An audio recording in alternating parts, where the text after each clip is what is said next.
In March 2018, we opened our doors to the public with a vision not just to create challenging professional theatre, but to use this as a platform to inspire and bring communities together. Theatre and culture build identity. With theatre and culture in our local life, the community landscape is more vibrant. Local life is enriched. We believe that the benefits of theatre should be available for everyone. Our Theatre for All programme has removed financial barriers, giving disadvantaged people access to the theatre free of charge. So we were told that we'd come here and have a Christmas meal and then go and watch A Christmas Carol. Our aim is to make live professional theatre available to everyone and use that experience for positive change.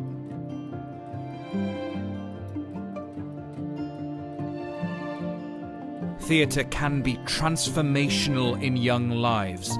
Our academy is now in its 4th year, and we continue to build on our vision of bringing the best performing arts tuition to the heart of the Cotswolds. We work hard to make our academy as inclusive and as accessible as possible. Discounts apply for parents with more than one child. Our bursaries help support talented children from less affluent backgrounds. The Academy creates a fun and challenging environment where children can build friendships and develop key skills not just for theatre, but for life. We are also able to provide real opportunities for students who wish to pursue careers in the arts. My name is Harry Apps. I am currently playing Marius in Les Miserables in the West End. Barn outreach and learning programs engage with thousands of people. Our free workshops support the drama curriculum in local schools. Singing and musical theatre workshops in community groups and care homes have helped address issues of isolation. Our Song for Cirencester project in aid of mental health charities brought our community together in an unprecedented way. We've collaborated with many charities in the region, including the Churn Project, to support individuals dealing with the barriers to finding work. Since working with you, my life's changed. It's given me some purpose, given me an interest, some confidence I was lacking prior to all this. The Barn Theatre played a pivotal role in the town's 2018 World War I centenary celebrations. Who could forget our record-breaking Human Poppy? Our live streaming work on the annual Advent Festival helped thousands engage and take part in Cirencester's Christmas festivities.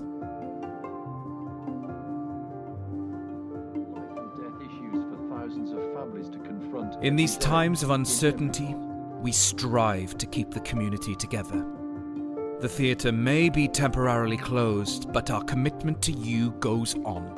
Even now, our amazing costume department are helping the NHS by making scrubs for frontline workers. We've used our technology to build a free live streaming service that provides much needed community news and entertainment for all the family. Broadcasting every day to keep us all connected.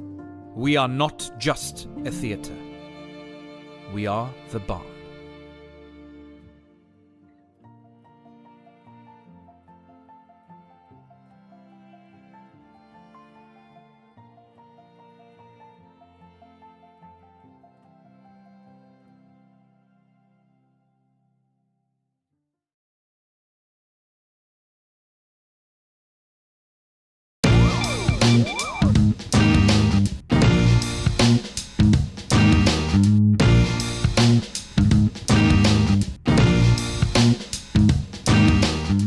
This was the route that I was running this morning with Guy. A beautiful valley, just check that out. Wonderful run this morning. But on that run we came across all this. And I won't go into too much detail. It's 2 or 3 dirty nappies, a load of empty picnic stuff, some plastic wrappers, some sweet wrappers, Pringle tube, and loads of other stuff. Words fail me. What moronic imbecile has left this here? It's not even on a footpath, and it's 300-400 meters from the nearest road. What makes somebody think they can simply toss this away I have no idea. I felt compelled to come back and clear up the mess. And interesting enough, when I came around a corner, a deer was snuffling through this, going through all the rubbish. I despair sometimes at the people that we share this planet with. It disgusts me.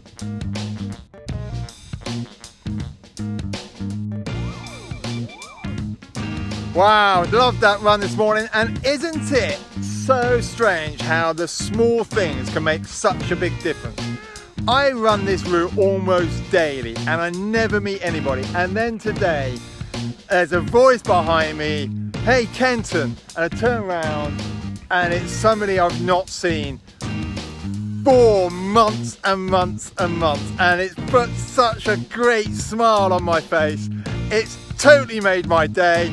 I'm so happy to have bumped into him. It's bloody brilliant, really good. So today I'm being thankful for having friends and people around me that lift me up. We're in it together, let's get it done together.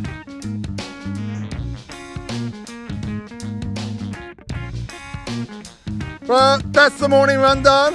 Home now for a workout with the family, and then arguably my favourite part of the day, or favourite part of the week even, is my Sunday brunch slash breakfast. Because as many of you know, I break my fast at 1 o'clock in the afternoon, so that's about 3 or 4 hours after I train in the mornings. Now that works for me, but I'd love to know what each and every one of you guys do. When do you train in the day, and when do you take on your nutrition? Do you train in the morning after breakfast? Do you go pre-breakfast? Do you go pre-supper? What works for you? So hit me up, let me know, because I'd be fascinated to know what you guys do with your nutrition and training. So drop me a line, and remember, it's Sunday, it's the middle of a bank holiday weekend. Have fun, we're in it together, we'll get it done together, but hit me up.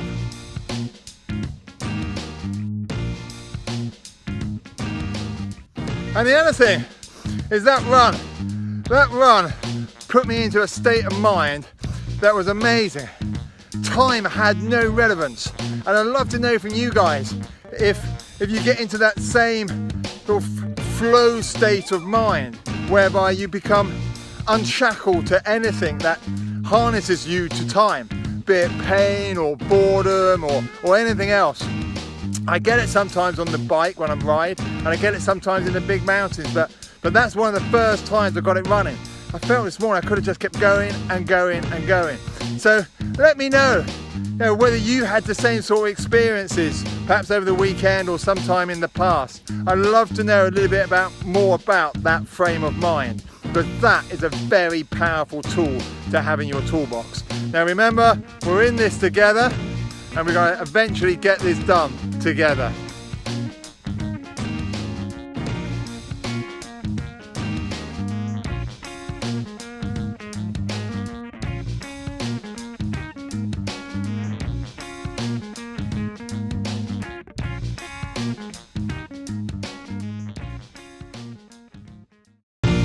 My mate Kenton has done some extraordinary things in his life, and he's pretty hilarious as well. We're going to talk about climbing, we're going to talk about sports, hot topics, and we're going to merge all that together for an entertaining 30 minutes. Wow, welcome back to Cool Conversations. How's your week been? Hit us up, tell us what you've been doing. Now, this week's guest is somebody that has been a massive inspiration on my own climbing. He was at the top of his game when I was just setting foot in this amazing journey that is climbing and mountaineering. And he's been somebody that I've been wanting to chat to for quite a while, but I've got to say this, it was our mutual friend Ben Ayres from the DZI Foundation, or as we would say in England, the DZI Foundation. Ben reached out to me and said, "Hey Kenton, really dig what you're doing with your Cool Conversations.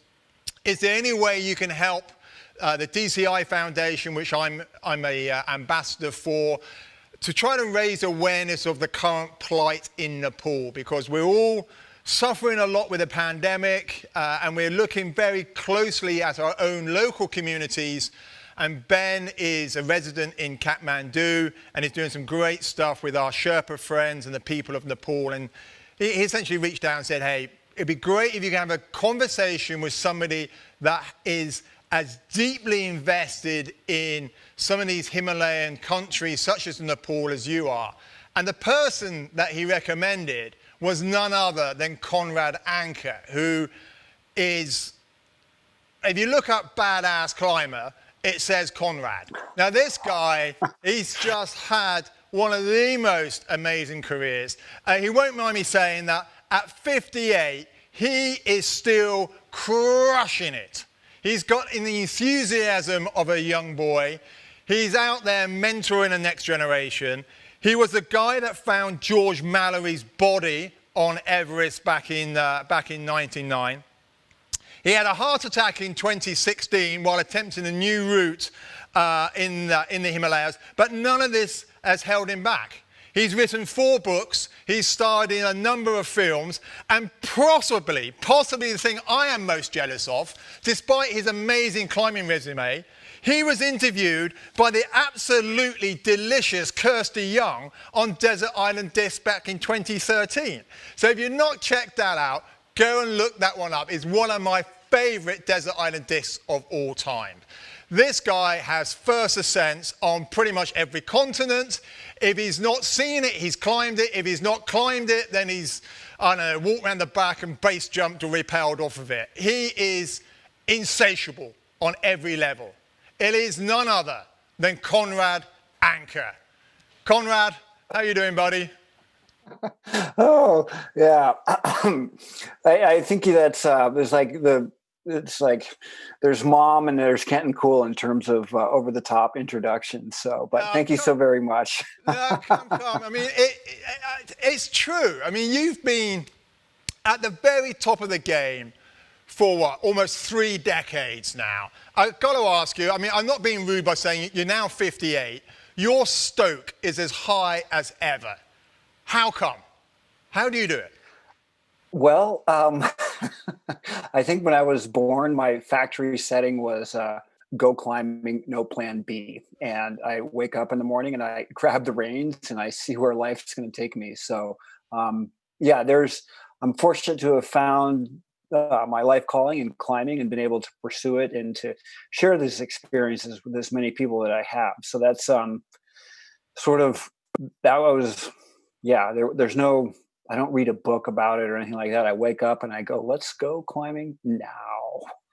And you climb pretty much all the time. And we connected last week and I think you were galloping off to go climbing that day. It's pretty much a full-time occupation for you, isn't it? Yeah, there's probably, in one form or another, try to get out 3 or 4 times a week. Climbing gyms are a little bit not as what they were. And mostly here in Montana in the summertime, we can get outdoors. Days are long and everything like that. But just being outdoors with friends, that's really the key part of it. And the nature therapy. So we live in such a oversubscribed world and everything is... we have our little microcomputers here that drive us crazy and everything. And so when you leave that behind and you walk through the woods and or the fell or wherever you're at in nature, and it rejuvenates. And that's sort of the foundation of my motivation. Yeah, I think it's absolutely right. I remember watching a little clip of you recently. You're climbing with Jimmy Chin, you know, your long-term friend, Jimmy.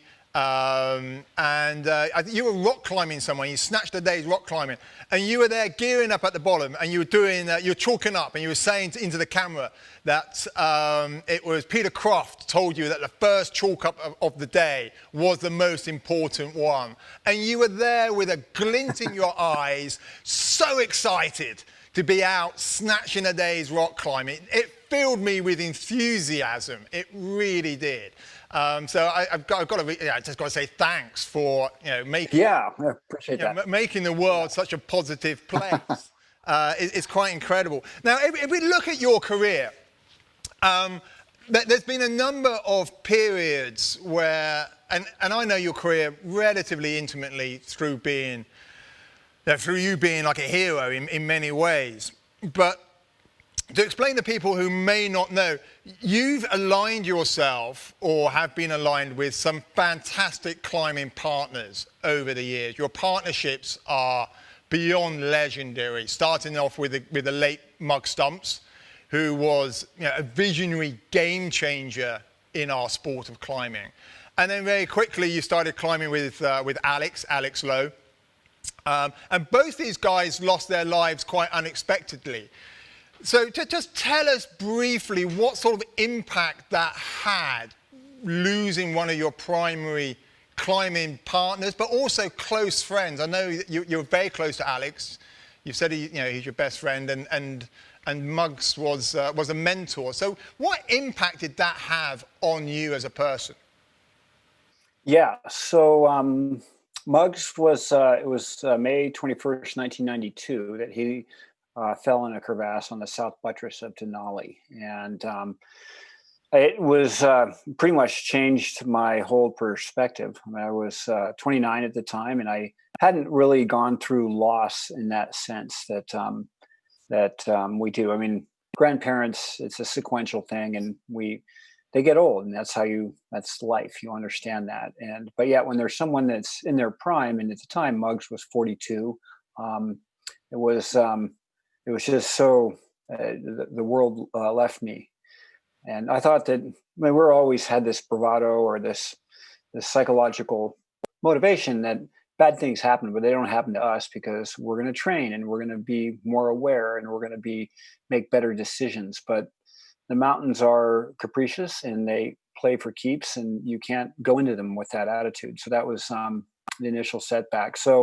And then Alex and I, whereas Muggs was my mentor, Alex was more along the lines of a peer. And from Alex and Jennifer moved to Salt Lake City with their one child in 1991. And from then on, when I was living in Salt Lake up until 99, Alex and I embarked on a bunch of expeditions and climbs of El Cap and things like that. And we were both sort of well paired in terms of motivation and getting going and things like that. Alex was obviously a stronger climber, but there's other ways that you build a team, and you don't, it's not, they're both, you both have to be at that same level. But we were, that was a far more devastating loss. At the time I was 36 and we were on Shishapangma, and this time it wasn't remote. So when Muggs died, I was in Idaho, he was in Alaska, and we just heard about it through the grapevine.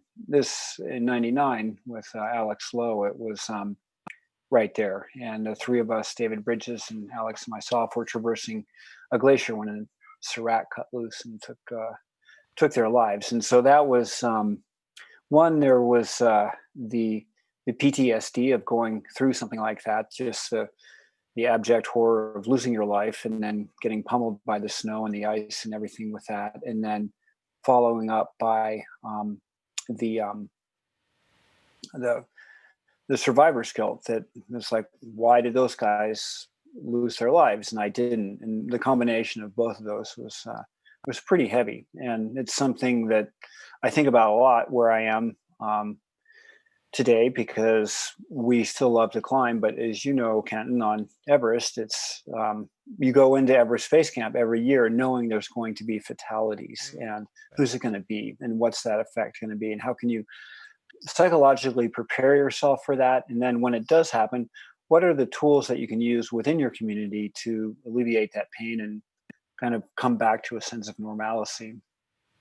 Yeah, I mean, it's an interesting one, isn't it? Because we don't enter into what we do with a sense that we're not coming home.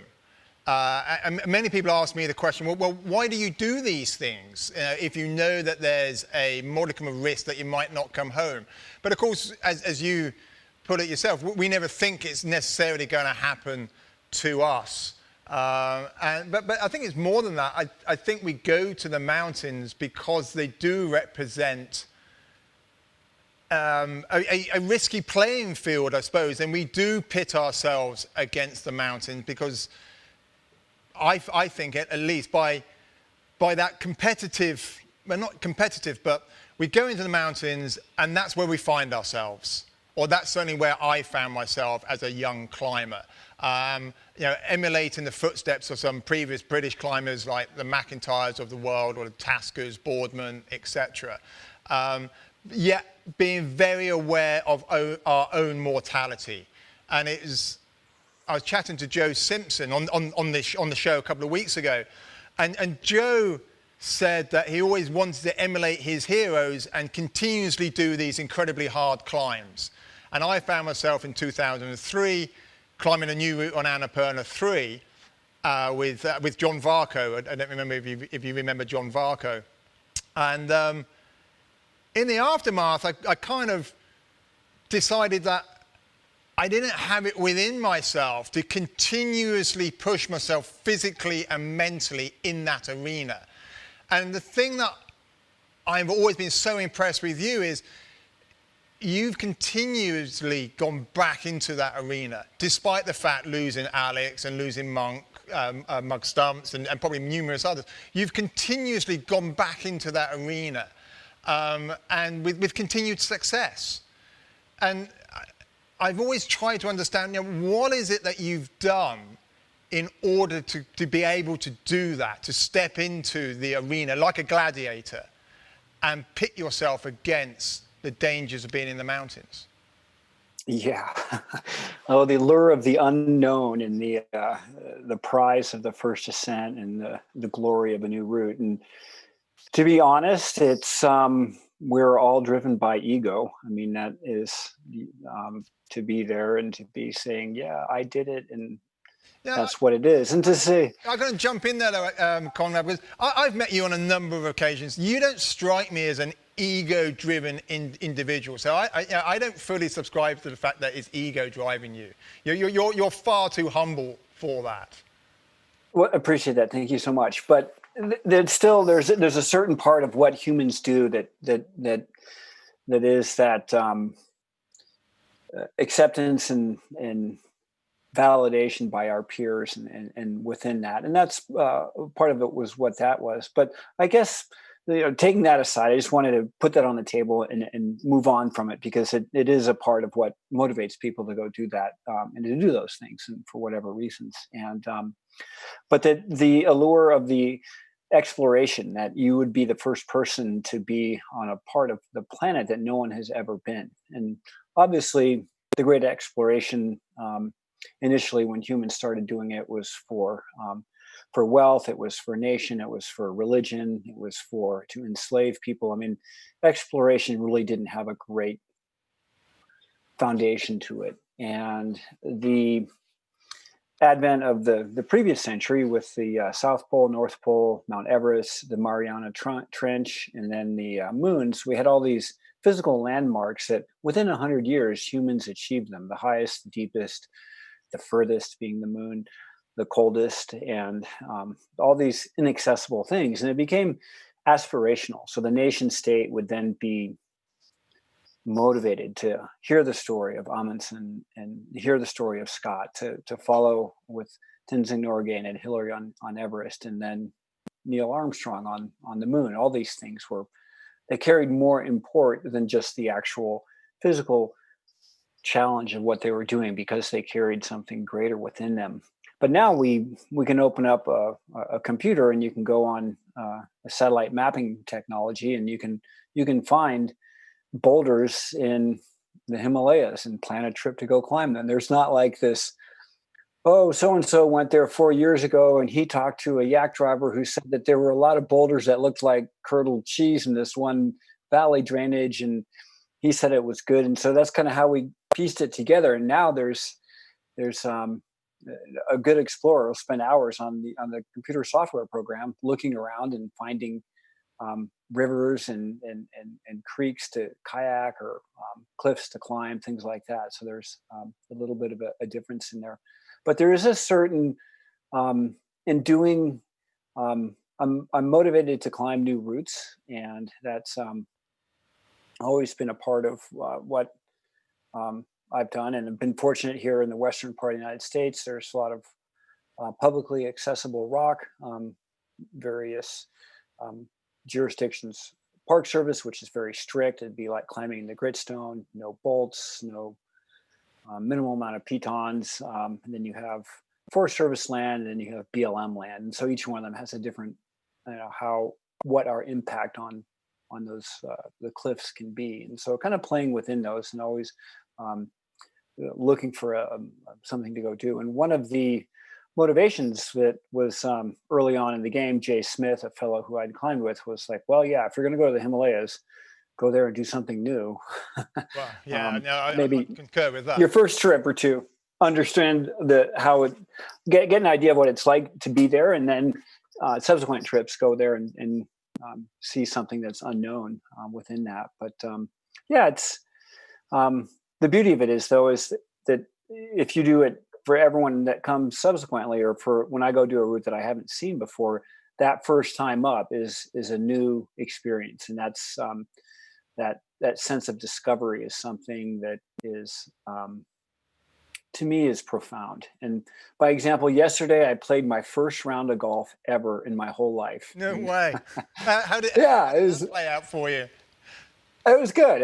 I got a little bit sunburned. I wasn't quite prepared, and it's a lot of walking and 4 miles, and you're moving it around and everything like that. But you can get better. Yeah, obviously I saw the challenge in that, the focus that's required, and the use of the tools, and the lay of the green, and all these things were really it was really neat to see all of that within there. But there's not this sense of discovery that, say, one of my dream places to go climbing is Wadi Rum, and I'm just dream about it because I've climbed sandstone around the world and I understand that medium. But how is it different there than the sandstone in Dresden, or the sandstone in southern Utah, or the sandstone in China? So, as an example, that sense of discovery is something that our sport brings to us. No, I mean, it's fantastic. I mean, I think one of the reasons to go to the Wadi Rum is the sheer elegance of the Bedouin there. They conduct themselves with such style. I think that place rocks, and there's more unclimbed rock in the Wadi Rum than almost anywhere I've ever been. It's insane, isn't it? Yeah, now it's even moved up on my list of travels after. Is touching on that, meeting people and the cultural aspect of it is really profound. And that the first time I went to the Himalaya in 1988, and I was like, oh yeah, it's going to be about me. I'm going to go. We went to the Kishtwar region in Indian Himal, and I was like, yeah, it's going to be about me and my mates climbing this great thing with fluted ridges, and aren't we great? Come back and we're heroes. And then I realized, meeting the people that live in these villages, for them, many of the mountains are deities, and that the level of their life is such that going climbing is sort of a frivolous pursuit. There is no sense in it. Why would you go risk yourself even more when, for a lot of these people, near to subsistence living, that life enough was hard enough? And that seeing into their understanding and what it's like, and that their acceptance of their lot in life is a pretty has had a deep effect on me and my worldview going on since that time. Yeah, I think it's really interesting, because my first trip to the Himalayas, I think, was 91, 92. And I went to Pakistan, and the same thing. I mean, the climbing was almost secondary to the relationships that we formed there. And I remember spending some time with a goat herder. We came off a mountain, we ran out of food, we ran out of fuel, all the normal stuff. And we're walking through the meadows, right, at the base, and this young lad called us over, and we spent the night with him in his yurt, so to speak. And he was a sheep herder, goat herder. And he didn't speak a word of English. We couldn't speak a word of his dialect. Yet we spent the night there. He shared the bread. He cooked us dinner. He made us tea in the morning. And it was at that point that I think I fell in love with the people of the Himalaya, or the people of the mountains, maybe. It was, as you said, a profound moment. It really impacted my life. And it was down to the people as much as the mountains themselves. Yeah, and still to that moment, I mean, we think about all the people have gone to the mountains, and sort of the grandfather of all of the climbing people, Sir Ed Hillary, that was so impacted by the Sherpa that he was like, okay, education. This is, what can I do to to give back and help them along, and to do it sort of in a way that's meaningful. That's not white saviorism or something like that, but something that's deep. And example that it was with Tenzing Norgay that he climbed Everest, a Westerner and an Easterner at this pivotal time in 1953, and it was really a brilliant decision by John Hunt, obviously because Tenzing Norgay was so incredibly strong, but also from a cultural sensitivity and understanding. I think that is on that. And our friend Ben Ayers is his introduction to the people of Nepal through traveling and through climbing and those journeys there and learning the language, and then dedicating his life to helping out with those people. So, and for many of us, we come back from the climbs pretty we're humbled by it. One, because of the physical aspect of it, that we can get cold and it's scary, it's dangerous. We know how many people lose their lives. All these things they're always a constant reminder. But after working with people that are there to help you get to the base of the mountain and prepare your food and to help you carry your loads, all these things that are integral to climbing on the mountain, you have a greater appreciation for people that might not have all the luxuries that you and I might have, and many other people in the world. So that perspective, that gain of perspective and empathy for other people, is probably the most valuable lesson that climbing can bring to people. No, absolutely. And we're all in lockdown at the moment, and I know that our friends in Nepal are in the middle of a very strict lockdown.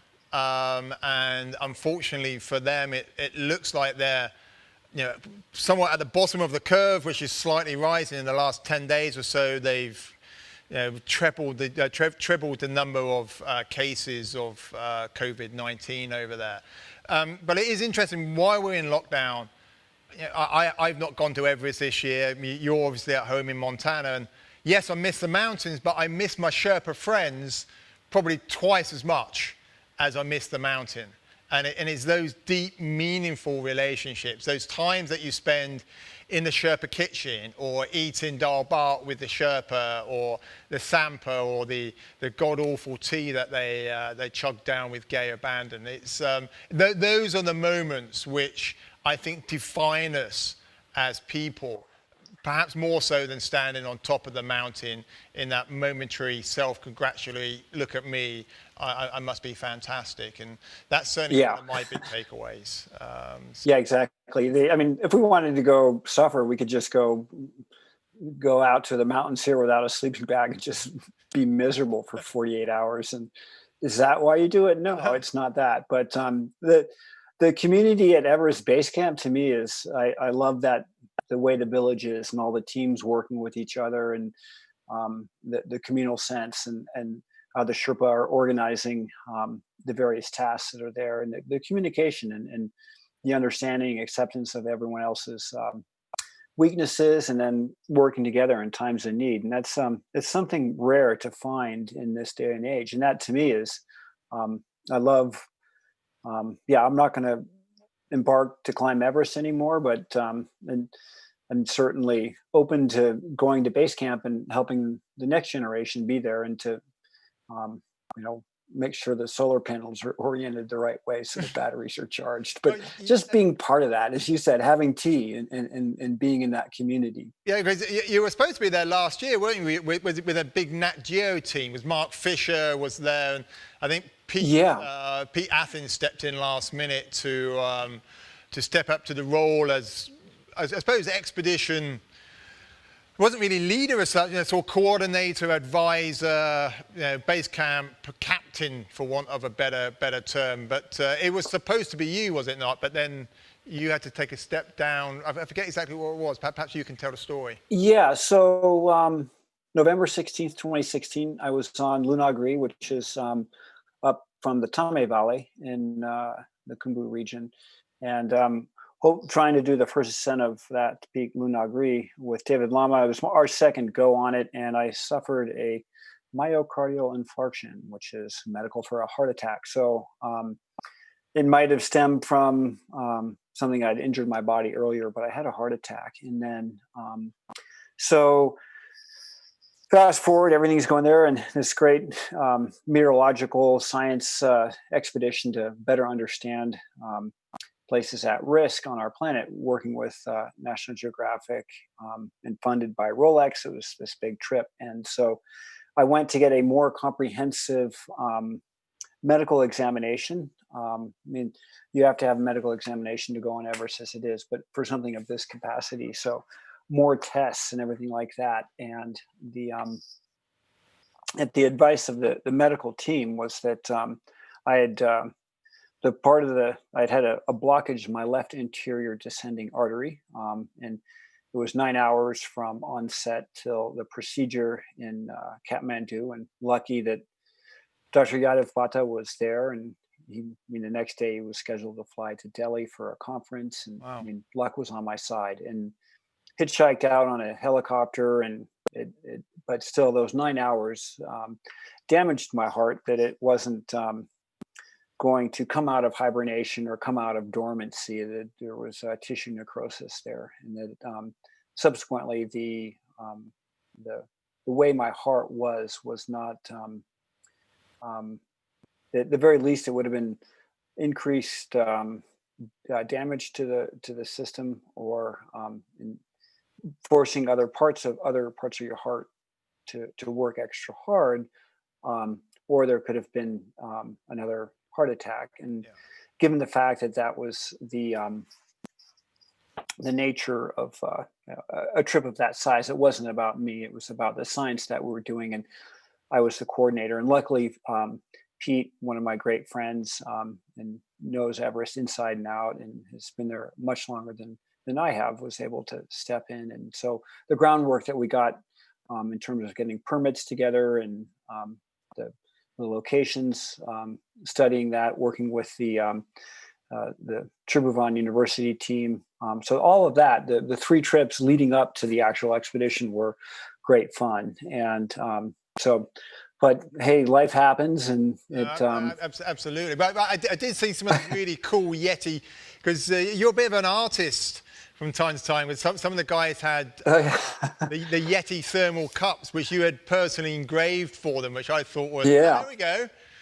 Look at that. So this is a little battery bank. It's anything that's anodized or has a coating on it, I engrave it and do artwork with it. So it's like Scrimshaw, the old sailors did. So, but I'll make sure I get one out to you. I think that's super cool. Yeah, really, really cool.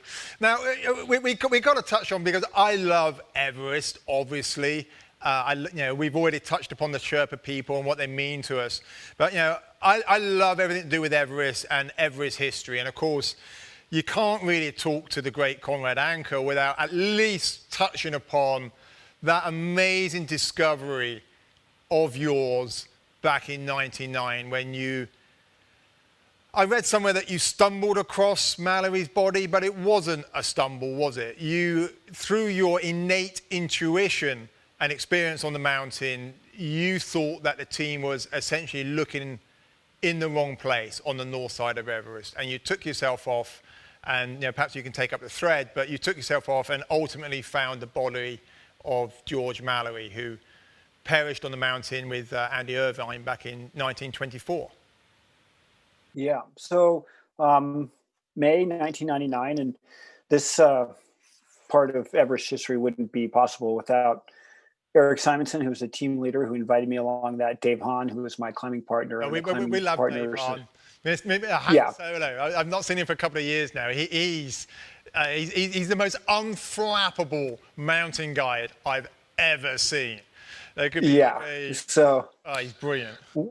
We love Dave, and so it was we've been talking, like Dave and I we've got like this COVID conversation going. He's in New Mexico, I'm here. He's not working on the mountain, and so gratitude to all the teammates, because it wouldn't be possible without them, and to Jochen Hemleb, the research historian that was part of that, and had kind of pieced together a lot of the history and the sightings of the English dead as they were described by the Chinese climbers in the 1970s and on with that. But yeah, we were at about 8.3 on the north side of the mountain, and I wasn't specifically on the expedition as a search party. I was my ask was to have a go at the second step and to have to be on Everest without previous experience at altitude, and to see what it was like to.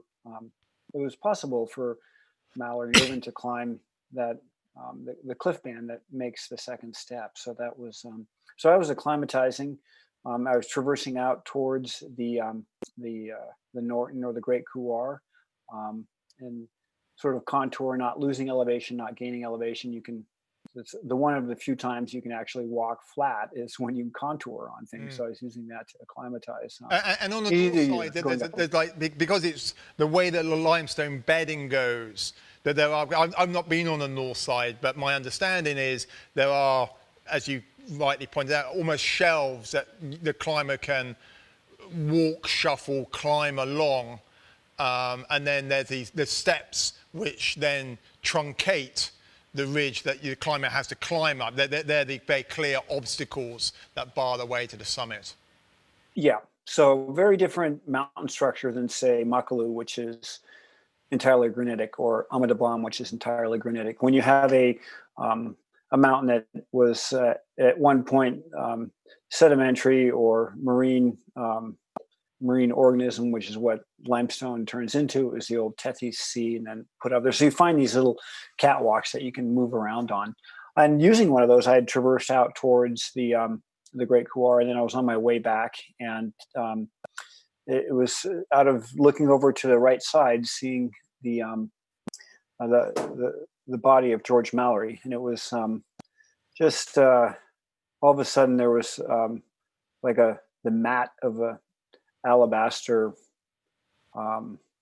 marble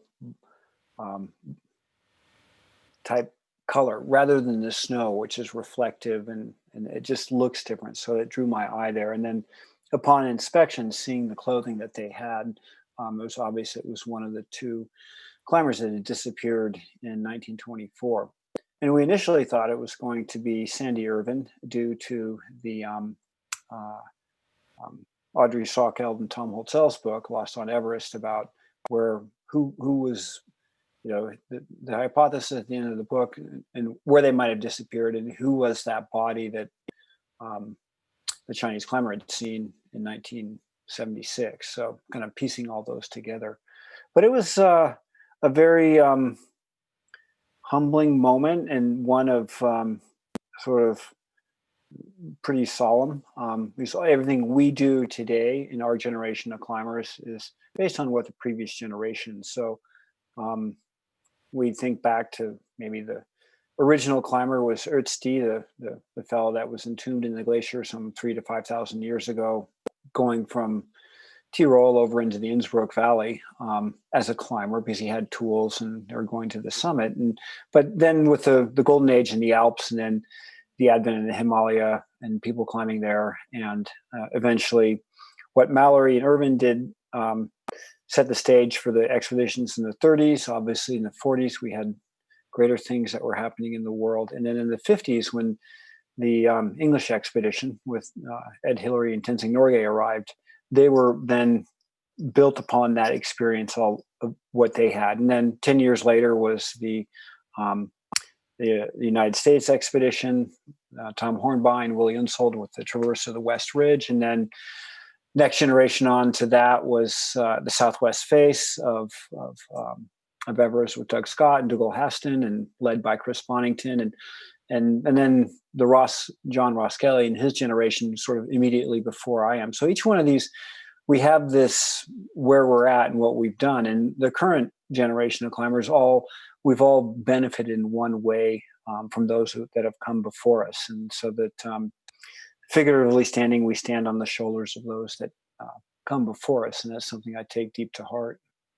And is that one of the reasons, because I know you spend quite a lot of your time, not quite mentoring the next generation, but you were the sort of team leader or the team captain for the North Face for the best part of 25 odd years. I mean, is that part of your ethos yourself, knowing that you're almost leaving a legacy for the next generation. Is that something which you're clearly acutely aware of it? Is it something which drives you forward? Yeah, it's pretty meaningful. And I was introduced to the mountains at a young age in the Central Sierras. Our family's from just outside of Yosemite National Park. So every summer we'd get up into the high country with some mules and go backpacking and peak bagging and easy, moderate stuff. And you could always have good fun with your siblings and your parents and everything like that. But then my dad would be like, you're going to go out with my buddies without me. So a valuable lesson there when you're a child. Mom and dad are otherwise known as excuse station or ATM. Oh, I can't do this and help me out. I need some money. I need a lollipop, all this and that. But when you're out there with your dad's buddy, you're like, oh, I can't let down. I'm gonna have to be a little more brave on this and make it happen. And so those lessons that I had learned from them, that the foundation was set by my parents, but then it was my dad's buddies that they went out, and then I found climbers that were older than me, or they found me that were able to share with that. And it's always good. I mean, I was fortunate to have that in that sense, and it's always in whatever discipline we have, whether it's in medicine or the arts or science, there's always this taking someone under your wing and giving them, sharing your knowledge with them in the hopes that you're going to make the world a better place, rather than hoarding your own expertise and everything and being competitive about it. It's like, yeah, am I psyched for Jimmy Chin and Alex Honnold, two guys that I've mentored, being better climbers and moving this on? I'm very excited. I mean, that's like, yeah, that's success, is when they do well, and that's something that is that our sport brings to us, because it's individualistic. The team is small. It's a handful of you, and the adversary is not another group of humans on a pitch of grass with a set timeline and a ball and a bunch of rules. It's like, you're going to get to the top of the mountain and you want to get back down, but don't die doing it. And in that, the adversary becomes the elements. It becomes the weather. It becomes gravity at the very base of it. And that it's not human against human. It's human supporting human is really one of the reasons that climbing has really reached out to so many people around the world and is meaningful to them. Yeah, I completely concur. I mean, there's few sports out there where it is about the team. Yes, of course, you've got the amazing solo climbs by people like Alex, or perhaps Uli Steck, the late great Uli Steck, who would go on these expeditions and do amazing feats as individuals or as solo. But for me, it's always been about the team. It's been about sharing the journey, sharing the emotion, both good and bad, and having that ability to connect with another human being in a very deep, meaningful way. And for me, that's always come through facing adversity, which is what the great outdoors often gives us. So what you say there totally resonates. Yeah. There's nothing like coming back after a trip, and then that's why I'm having this great conversation with Dave Hahn, even though we're every other day we're like, text or call on the phone, or it's just like, because we've shared hardship, and like what a cup of tea means to someone, and after you've been through that hardship, is really special. And it's it was brilliant. I was with a friend last year in Alaska. Was it last year or the year before? Anyway, the weather was pretty atrocious, so we just stuck to the West Buttress, which, for those people who don't know, is like the standard route up and down. And I was shuffling my way up, putting the bloody sledge behind me. We come round up to, I think it was 11 camp. And the first person I bump into is, of course, Dave Hahn, who's just there with, 10, 12 clients. He's busy working away, doing what he does. And I come into the camp there, and the first thing he does is gives me like a huge growler, I think you guys call it, like this massive cup of the best hot chocolate I have ever had. And he's like, come in, and he showers both of us with this amazing hospitality that only Dave has the ability to put on you. Yeah, next time you say, give him a high five from me. We love Dave. He's just brilliant. And he was with you in '99, but you also had, oh God, his name's going to elude me, the young guy that was with you. He was on the West Ridge with Dave Morton in... Oh, Corey Richards, yeah. Well, that was in 2012? No, Leo Holding? 99. You had... Jake? Jake. Yeah. Jake Norton, yeah. Great guy. Amazing photographer. I mean, if people are listening to this, watching this, you should check out some of Jake's work. It's Jake Norton. He's becoming Mountain World Photography. Yeah, becoming incredibly talented. Life photographer, I suppose. I mean, some of the stuff that he does when he went down I think they went down the Ganges, followed it from the source up in Gangotri all the way, was it Ganges or the Indus, all the way down to the ocean. An amazing expedition. Yeah. The Ganga River, and just seeing anything else. Yeah, incredible. Yeah. Absolutely incredible. Yeah, and what it means to the culture, and it's pretty. Yeah, there's so much depth to what it's. I mean, I always read about historic football matches or something like that, but it's like, well, the one team won, the other one didn't, and so was a great player, and they pulled it through at the last minute, but. I mean, it kind of repeats itself, and when you watch it, it's great at the time, but it's not like, wow, when you go climbing the Gangotri, this is the source of the Ganga River, and this is the gods that are central to Hindu religion are based there, and there's deep cultural roots with that. Likewise, climbing here in the United States with Native American culture, what do the mountains mean to them? The indigenous people that are there, and understanding them, and same thing as we travel around the world, and that being aware of it and being sort of being open to understanding that history, I think, is really a key part to it. Yeah, it's being open. It's being open to different religions, different cultures, different people, and not casting judgment because somebody else is different. I think that's the key thing. And climbing is fantastic in giving us that ability, I think, to be non-judgmental, which is something that I feel really very, very blessed for, very, very blessed for. Now, one thing that I've been trying to get my head around is some of the work that you've been. I don't know how you find time in your life. Not only are you climbing 3 or 4 days a week, but you're incredibly invested. I don't quite know where you would say at board level, or whether you're a founder of these things or advisor, but I've just got a list here of just some of the things that you're involved with. So you've got the Alex Lowe Charitable Foundation, you've got the Khumbu Climbing Centre, which I'd like to touch upon in a minute, Magic Yeti Children's Libraries, National Park Exchange, American Himalayan Foundation, and of course, Protect Our Winters, which is a sort of a climate thing for sort of venture sports enthusiasts. You're heavily invested in all of these things. I mean, has Conrad Anker got a 32-hour day, or are you simply brilliant at time management? I don't quite know how you fit it all in. Oh, it's finding that sweet time of the day. For me, it's in the morning, so drink coffee. I see you got your coffee press there. Yeah. I mean, it's a 8:30 at night, but I'm feeling a bit jaded. So I've been through a whole French press this evening. I'm gonna be wired tonight when I get home. Yeah, you'll have to go out for a run. But they're giving back to people is it's probably something that was instilled upon me by my parents, and my mother and father were.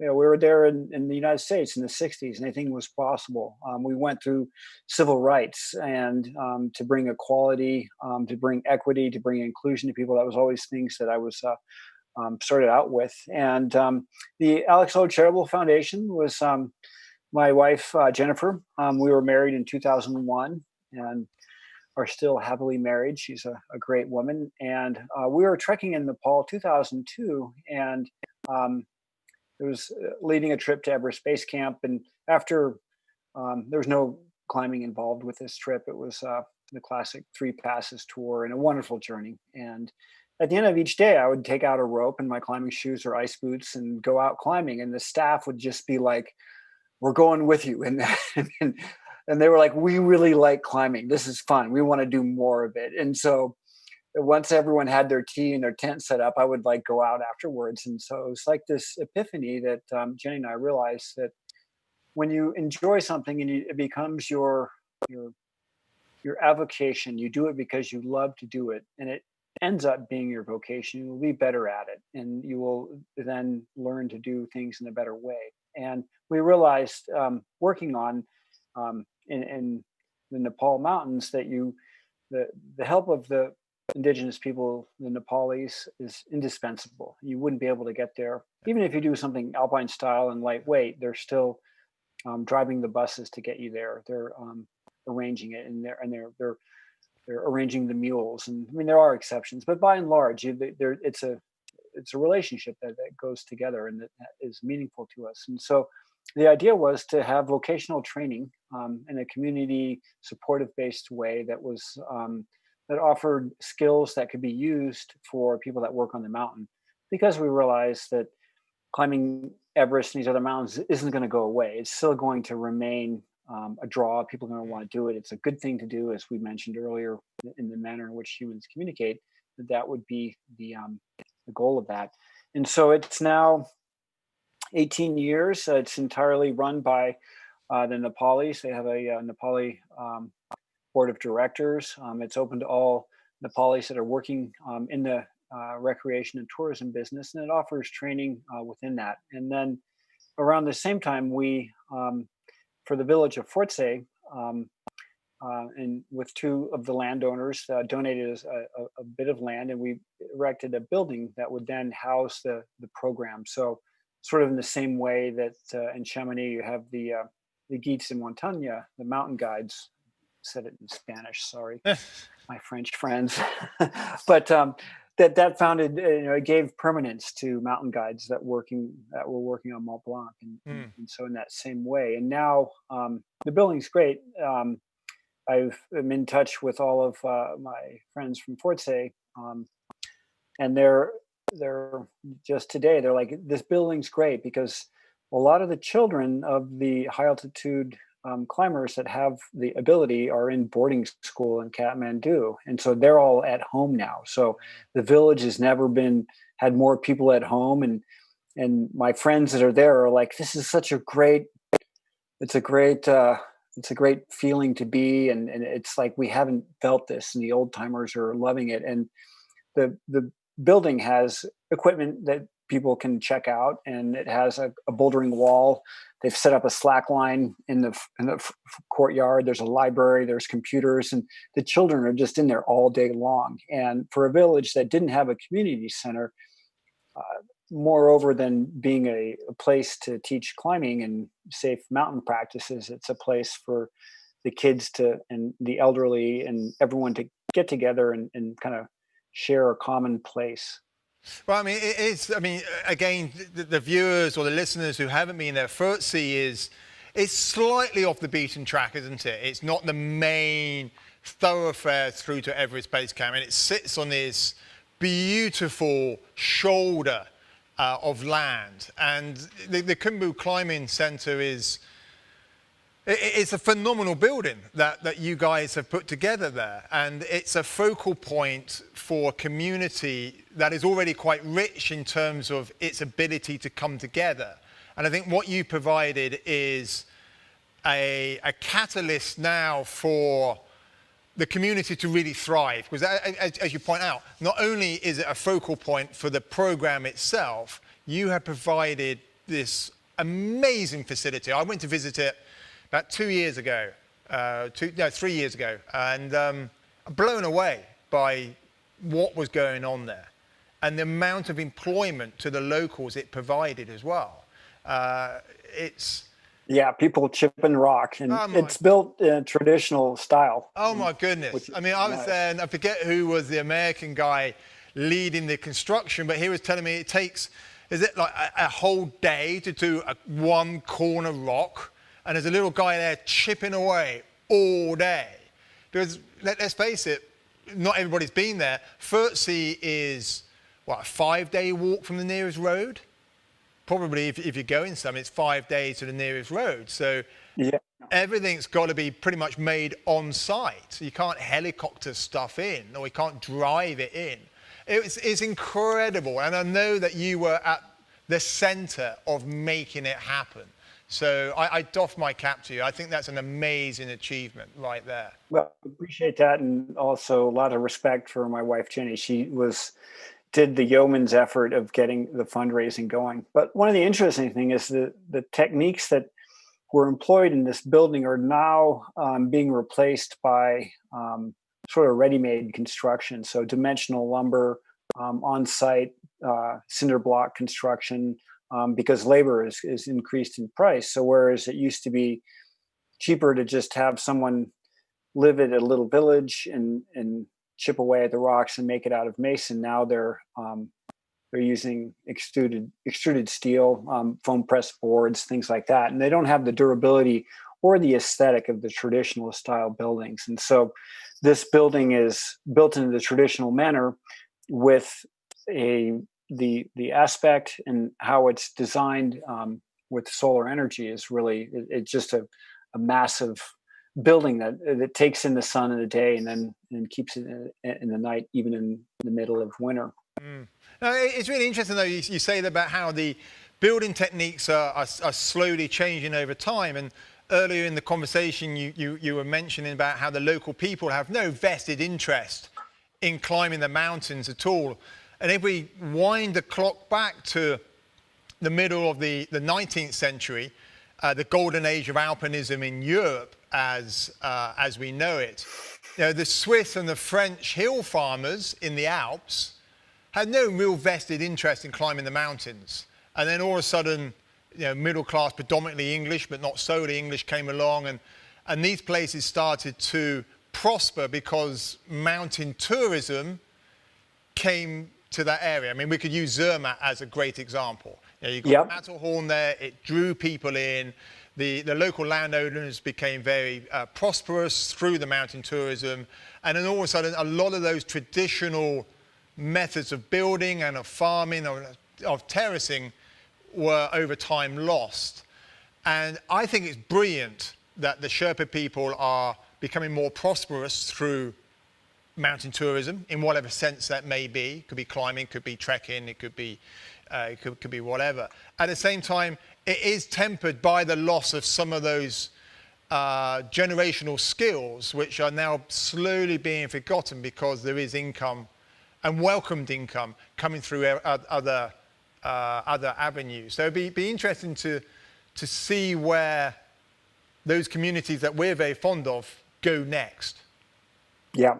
What's interesting is the youngsters that are in their 20s now. So Dawa Youngsum from the Roaling and Themba Sharwa from Fort Say as an example. These two young, they're now 3rd and 4th generation climbers, and that have worked in the mountains, and they're as psyched about climbing for the sake of climbing as anyone else, and they want to go climb. It's not like, oh, I'm going to go earn a wage and carry oxygen to the South Pole. It's like, hey, these guys are over there. They're opening up new routes during the shutdown, and they're like, yeah, I'm like, hey, use up all the bolts that are there that we use them for safety things. Open up some new routes. Get out. Go climbing. The kids are. It's like this whole slacklining subject. They're all into slacklining. Where did that come from? 10-year-old Nepali kids bouncing around on a little rope. but I think it's fantastic, and that only comes through. I hate to bring it back to finances and prosperity, but that can only happen as these communities do prosper. And it's very easy for the armchair critic to slam Everest and say, well, it's a circus, it's this and it's that. And to a certain degree, they have a point. At the same time, without Everest, in the same way that Zermatt has its Matterhorn, the Khumbu region, which is now a very prosperous region, has its Everest, and that is generating, I think, a positive impact on the local communities. Yeah, and Everest itself is the flywheel for tourism in Nepal. I mean, it is the most iconic mountain of the Himalaya, and the more 8,000 meter peaks in Nepal, and it's of great importance to their nation, both from a symbolic, emotional attachment, and also from a financial standpoint. And that having it be in that sense, and doing ways that that can help the Nepali own more of that business, and to be and yeah, granted, the circus, it needs a little bit of market externality. It'd be great if there was a carrying capacity study of the mountain. How many climbers can the mountain take? So what you have on Aconcagua, Elbrus, Mont Blanc, Denali, there hasn't been a comprehensive carrying capacity study. Accrediting the guide services and having a standardization within that, and then finding a way for the people that are going to be climbing there, that they have a certain base level of experience that doesn't endanger themselves or other people. And you can do that either by experience, you can do it by lottery, or you can do it by money. And getting that quota figured out is a little bit tricky, but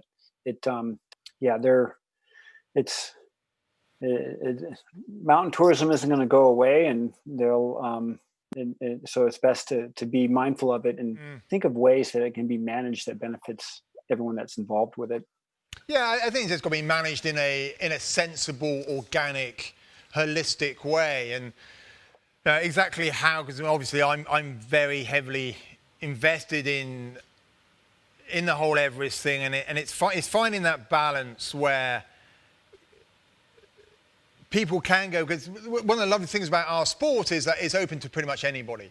And if you want to grab a pair of boots and a rope, with or without experience, that's one of the great things of our sport. It's not like playing golf that you mentioned earlier, that you need to be a member of the club, you need the right attire, you need the socks the right length or anything like that. Climbing is quite anarchistic in a way. It's always attracted those outliers in life, which makes it such a rich sport. And I, for one, would hate to see it over-regimented. At the same time, there needs to be an understanding by the individual that they're not sucking somebody else in to a potentially dangerous situation, which we occasionally do see on Everest. Yeah, and that's the beauty of it. If you want to walk up and free solo the free rider like Honnold did on El Cap. Oh my God. You can do that. I'd never play a match in Wimbledon. I like tennis, but I'd never be able to play at the very best place. But climbing, that freedom that's why we're all drawn to it. And it's a really important part of our history. Yeah. Now, I know you've been on El Cap and you put new routes up on El Cap. I remember pulling onto the Shield Head Wall. I know, it was the Shield Head Wall, but on this particular ascent, I was just aiding my way up Salathe. And I pulled onto the head wall on Salathe. It wasn't that long after the Huber brothers had been up there and free climbed it. And oh my goodness, talk about a totally humbling experience. I was stood in my aiders, which for those who don't know, is essentially a ladder that you put into the rock and you stand in. And I was trying to hang on to the holds, and I couldn't do it. The concept of free climbing that thing is as far removed from myself, and I consider myself a fairly good all-round climber. I can't get my head around that. That fries my brain, what Alex did. Yeah. And anybody that free climbs El Capitan, it fries my brain.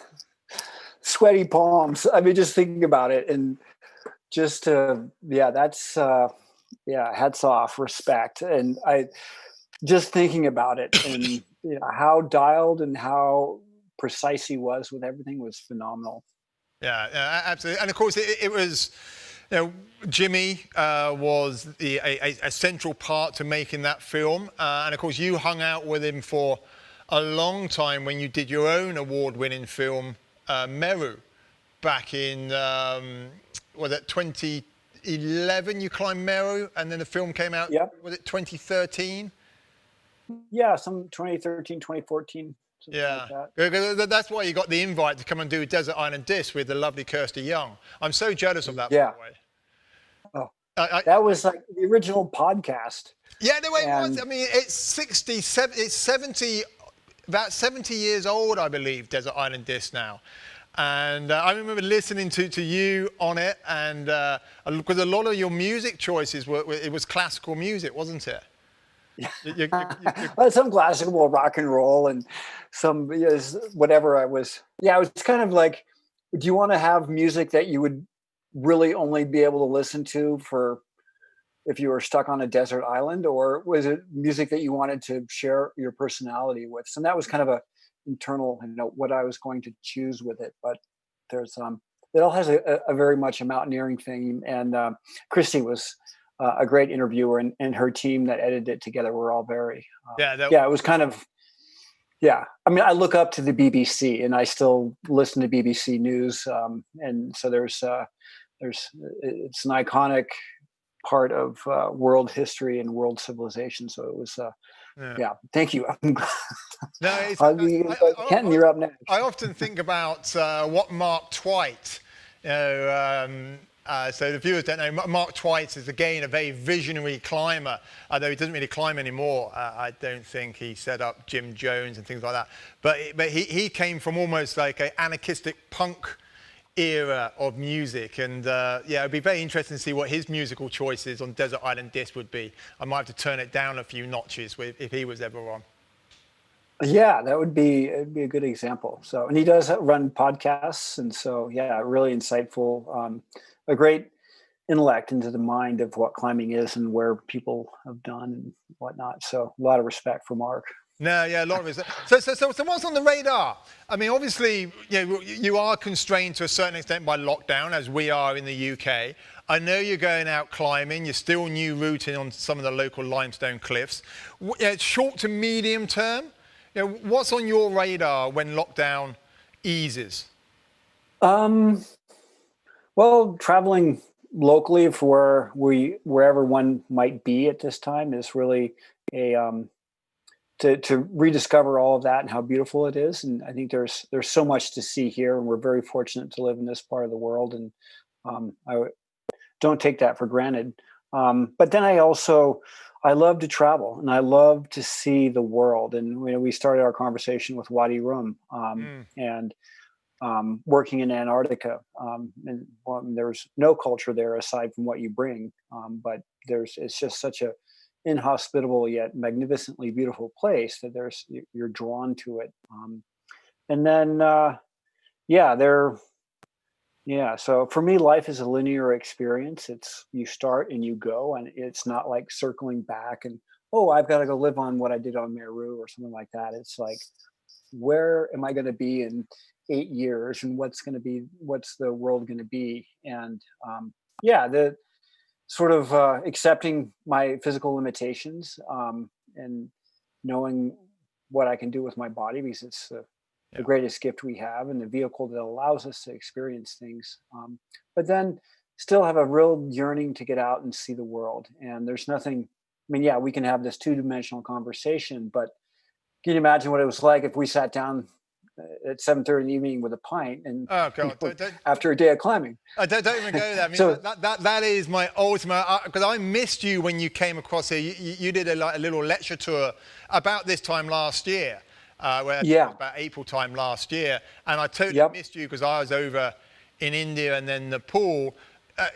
If we ever get the chance to do the cool conversations sort of face to face, it would be an ultimate goal of mine, and to be able to re-engineer this, to go climbing together and then sit down and have a beer would be like a dream come true. Yeah, and likewise. And I think that's what all of us that are within this, because we realize now how much communication means to us and what it means to be with people. And it varies individual and culture to culture, but there's an affirmation of who you are and what you do about that other people bring to you. And climbing, because it's this international language, and wherever you are, if you're a climber, you have a community. And so I've gone in Delhi to the IMF and gone to the climbing wall, and here's my best friends. And next thing you know, we're all going out for dinner that night. And it's this, I couldn't do that just walking into maybe some other place. But that's just that connection we have with people is of vital importance, and that we're in this this period of uncertainty where we have an unknown. It's known and we know it's a virus, but it's invisible to the naked eye. We know it's there, but it can infect us without it being a threat, like an avalanche or a tiger or something that's physical like that. And we understand about it through media. And for some people that are empathetic, people that have experienced loss, they then take on a bit of that burden for the people they're suffering because of it, and they want to go out and help them. So, we'll see what the world looks like in 8 years. It's going to be. We'll come back and we'll watch this show. Well, I think it'd be an absolutely fascinating thing. And just what we're talking about, sort of watching a show.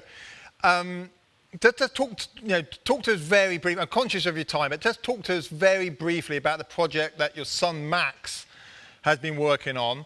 I believe it's called Thorn, and it's Torn. Torn, and it's essentially a life story of Alex Lowe. I couldn't find very much information, so it's in post-production at the moment. Yeah, so Alex perished in '99 on Shishapangma, left behind 3 sons, Max, Sam, and Isaac, and Max was 10 years old at the time, and it's 20 years on, and so he started out as a filmmaker, and mostly in the digital product space. Yep. With outdoor brands, and a few did a story about adventure, not war, about traveling to Iran and Iraq and seeing the Iraqi-Irani border and the mountains there, and finding a commonality between people with that. And then his this project, Torn, is about his relationship with his late father, Alex Lowe, and our family and where we've been. And it's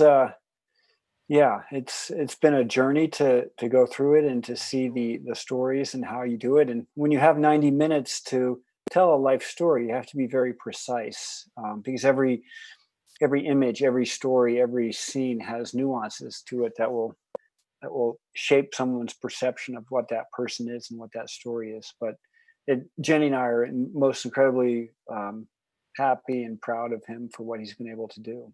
I look forward to seeing it. And I think that's a really interesting thing, what you say there about how accurate and precise you need to be if you're trying to condense a life into 40 minutes, into 90 minutes. And perhaps sometimes on a personal level, we could all do with that reflection and try and distill what actually is important to us. Because you pointed out earlier, I mean, these things here are one of our best tools, but they're also our single biggest distraction and the modicum of evil, I suppose, in a way. And to distill a life into 90 minutes, you've got to be precise and accurate. And perhaps it's worth us, all of us, taking a few moments to think about our own lives in that sense. The power of this is turning them off. That's when you I'm turning it off, and I'm not going to be. We remember it was like your first expedition. You didn't have a sat texter. You didn't have a sat phone. You sent a postcard to your mom when you got into Delhi, and then when you got back, you sent another one. But you'd get back before that was, and they were happy you were home. It wasn't this check in twice a day. I remember writing a fax to my father and sending it from Islamabad. I wrote really small and went to his office, and it's where his fax would come back about 2 days later. Yeah. And that's how we would communicate. So no communication for weeks. No news is good news. That's what we used to. Ride on. So listen, Conrad, we got to bring this home at some stage. I suppose I want to say thank you to you, but also to Ben for connecting us in the way that he did. And anybody watching this, do check out. I'll put it in the show notes or something. Do check out what the DCI Foundation are doing. We talked about Nepal, about how prosperous some of the areas are, but many of the areas in Nepal are still desperately poor. And they don't have the mountains. They don't have Everest in quite the same way. And Ben and his team of volunteers and trustees and helpers and on-the-ground staff are doing some amazing work over there with many, many villages. And Yeah. They're about to enter, potentially one of their darkest periods. And let's face it, Nepal, unfortunately, has been through some dark times with the recent earthquake in 2015 and corruption at highest levels and et cetera. And all of a sudden, they're facing the pandemic, which we've all faced. But so I want to say thank you. Really challenging. Very, very challenging. So I want to say thank you to Ben, and I want to say thank you to you, Conrad, for your time. Most certainly. I look forward to. We've never tied on, actually. I look forward to tying on, and you can show me the trick, the Peter Croft trick about why that first chalk up is so important. Peter's another life stoker, just like but you want to get that chalk like well in there and get that base. And so my first chalk now in the COVID era is liquid chalk, because it's like basically alcohol hand sanitizer with chalk in it. And so it dries out, and then you got more chalk on it, and then you're like, go climbing. I've never been a fan of liquid chalk, though. It always feels a bit, well, maybe I should try it, see if it helps me. But I remember I've only bumped into Peter Croft once, and I was walking into the Needles in California. And it was about, 8:30, 9 o'clock in the morning. And I was walking in with a partner, and he was running out. And he'd already been into the Needles, soloed about half a dozen routes. And it's 5 or 6 miles into the Needles. And he was running out, having done all this, and it wasn't even 9 o'clock in the morning. The guy is he's like a little Energizer bunny. Respect for Peter. He is the original wake up early and get after it early. Yeah, no, absolutely. And I just want to leave this on one thing. We spoke briefly about Max before, and I came across this quote, and I'm going to read it out so I get it right. So your son Max, he was so eloquent when he said this. It's without doubt the greater risk to live and love than to reach for greatness and perish in its pursuit. And I just want to say thank you to you, Conrad, for being you. Thank you for joining us and going down the plight of the Nepalese and Ben. And thank you for your unmatched stoke and for generating a climbing community and a climbing history and leaving a legacy. So, Conrad, thank you. Thanks so much, buddy. I appreciate it. I know you're jumping up and down. I can tell you want to go climbing. You're like, give me that first walk. No, I want to go. No, screw this Zoom conversation. I'm out of here. So, buddy, thank you for your time. And I hope to see you at some stage. Maybe not in the big hills, but let's go cragging and let's have that beer. Sounds good. And thanks, everyone, for tuning in. Be good, be kind, be happy. Kenton, you're the man. Peace, man. Wow. That was Conrad Anker. How lucky were we to have Conrad all to ourselves for almost an hour and a half. This is probably going to be one of the longest cool conversations we're ever going to do. So, hey, I hope you enjoyed it. I certainly did. Loads in there, as ever. We're so privileged to have some of these guests come on. I've been through a whole jug of coffee. I can't even begin to assimilate some of the things that Conrad was saying. But I have no doubt that each and every one of you will take home your own little messages from that. But for me, it's Conrad's stoke. It's his positivity and enthusiasm. That's what I'm going to take away. Remember, this is Cool Conversations. We do it because we are in it together and we are trying to save our barn. This is the barn theatre that we broadcast from every week. So please, if you do have the time, any spare money or the inclination, click onto the barn theatre and hit the donate button. Every single penny really helps to keep this community-inspired, focused facility open. So I want to say thank you for the team. I want to say thank you once again to our amazing guest, Conrad Anker, and to Ben for being the connection and hookup. And thank you to each and every one of you for tuning in to another episode of Cool Conversations. Same time, Same place next week. Thanks, guys.